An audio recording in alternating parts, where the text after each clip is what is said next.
Do you believe that Santa will bring you more presents if you have more trees in your house? Because I saw the video of your home, a Christmas decoration home, and can you even ballpark how many Christmas trees you currently have in your house?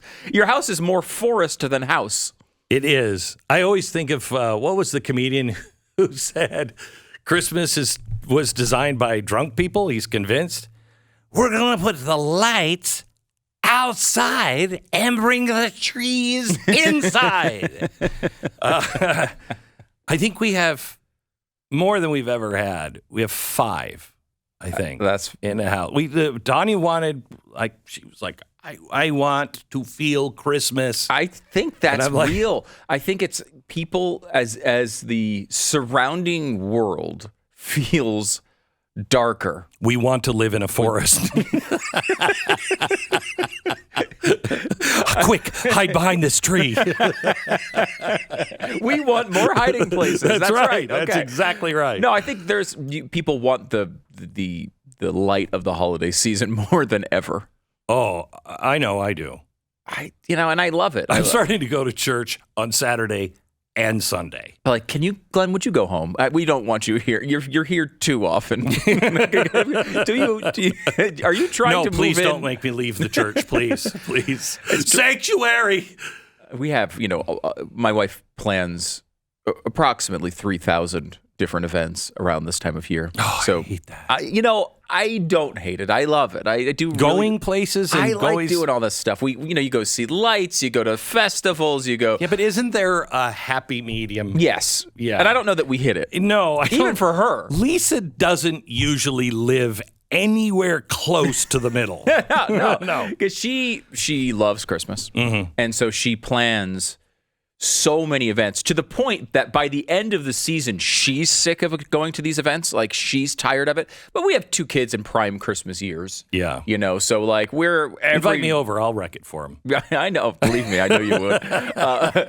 But we have, so every festival, to the point where my son's like, do we have another festival this weekend? He's like at that point now. Wow. But he's, of course, he always has a good time once he gets to it. But, I'm just the exact opposite. I've lived here for 10 or 11 years in Dallas, and I've never been to the light thing in any city. Really? No, I've not been to like big neighborhoods with lots of lights. Not. Well, isn't the Arboretum? Don't they have something big? And one big hotel has some big.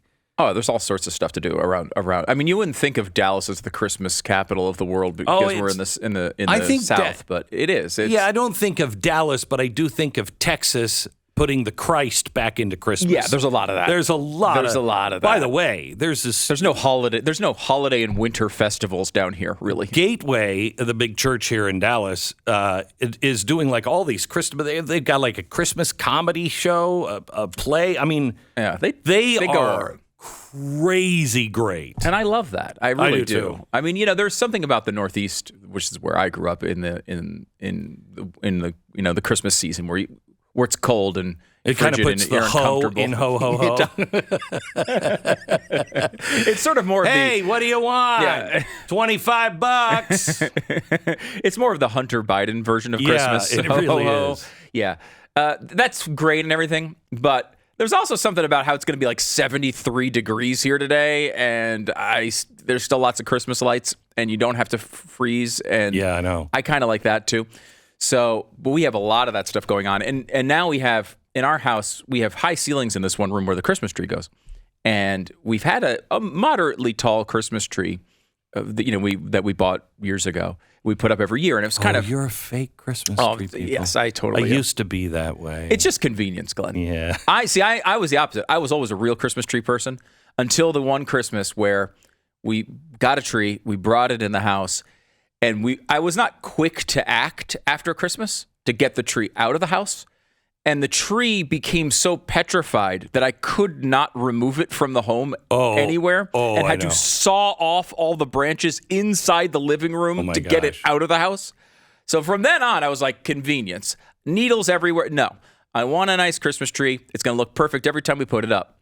So we got this tree when we moved down here because we had high ceilings, but it was very wide at the bottom, and it was almost hard to navigate the room because it just with all the furniture and there's no way to do it. So my wife kept saying, I want a thinner tree. We need a thinner tree. And I was like, yeah, we get a thinner tree. So when we finally got the thinner tree, my thought was, look, if we're going to have a thinner tree, that's fine, but it must be taller. It must be the tallest tree Daddy can find on the internet. Especially when made by Chinese slaves. No, Shut up, kids. This thing came directly from Wuhan. It may be the thing that actually imported the pandemic. Actually and has the bats in the branches. Yeah, there was some, odd Dr. Bat came along with so I put this thing, we got this thing, it's been sitting in our garage for 11 months because we bought it in January to get the sale price on it. And we put it up. It's 15 feet tall. So now we have a 15-foot, and it's very narrow. How do you decorate the top? We have a handyman who usually does, work that I can't do, like hammer in a nail. And we are so bad. Oh, it's so bad. It's so bad. Look, in the apocalypse, I am worthless. Oh, we are. We have special skills that we can't share with anyone, but you'll be sorry if you eat us first. And we're well marbled.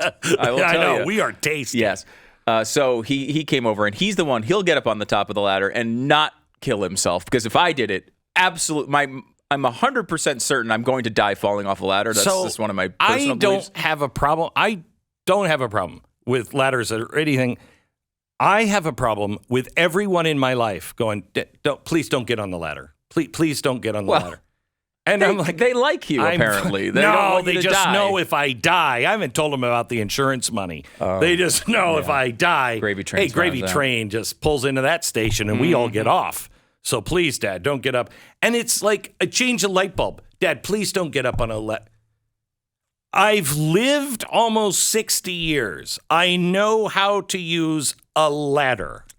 Well, Glenn, I just will say, just from a physics standpoint, your body type on the top of a narrow device that's tall just doesn't really seem... fatty, fat. So no, believe me. I'm telling you, I don't get up there for that reason. I will lose balance and my giant body will crash probably through the floor. I think you bounce. So maybe we've been preparing for this our whole lives. Yes, we're preparing for a fall. Mm-hmm. Won't hurt so bad. Blubber doesn't have any nerve endings in it. I don't think so. I don't think so. How could it? How could it? Yeah. So you ever pinch that 5 inches on your belly? 5?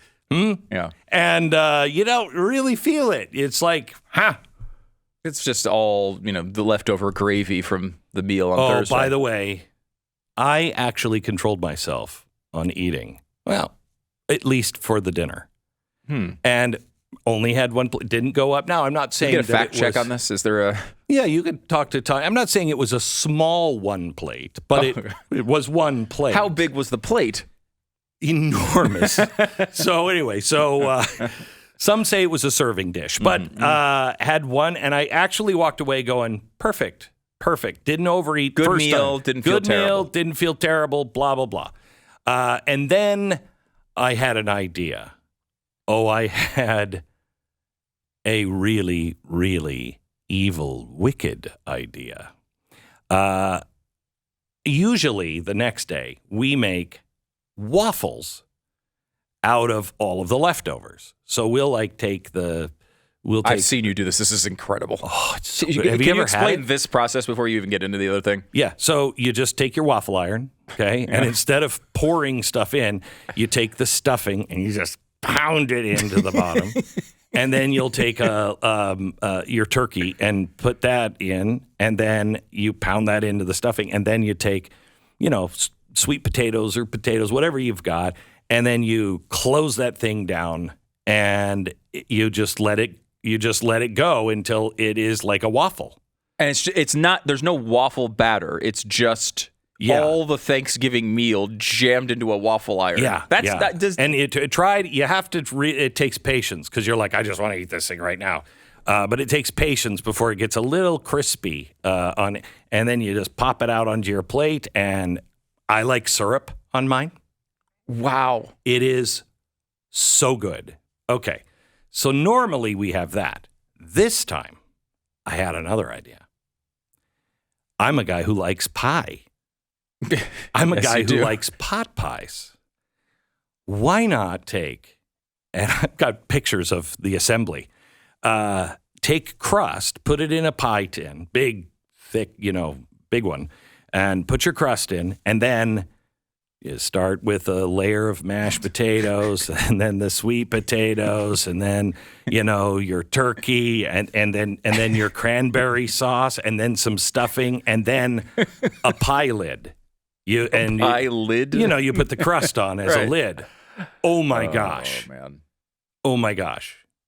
Some might say I ate more than my fair share of that pie over the weekend, but that you have to try. Now, is there a topping for this? Did you put whipped cream on it? Or? No, I thought gravy. I thought gravy would go well with that. But again, I do have to say, pie should be sweet. Syrup wouldn't have been a bad idea. I may be an elf. As anything that has syrup on it, I'm in.